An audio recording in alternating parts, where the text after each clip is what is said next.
private sector is cutting back on spending enormously. Savings rate, just out today. The savings rate has gone from 0 not too long ago to 3.8%, and it's probably heading back towards, in once upon a time, and not that long ago, it was 8%. So people are starting to save, they're not consuming. And it's actually worth thinking about that. 5 points on the savings rate is like almost a $500 billion a year hit to the economy in terms of spending. Businesses are cutting back, partly because they can't borrow, partly because who wants to build plant and equipment when the economy is shrinking. Housing is still falling. All these things, this huge hole in private sector demand.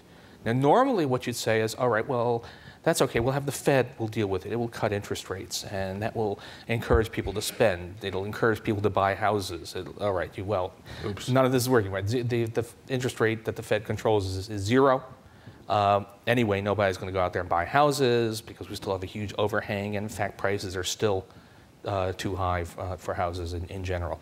So we have the normal answer to this kind of slump in demand is not available.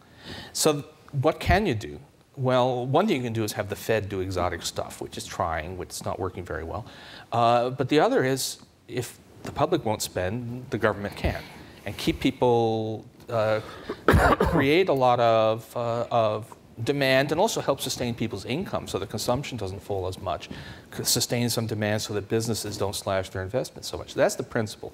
The government can provide the spending power to bridge you across this period when the economy is in deep trouble.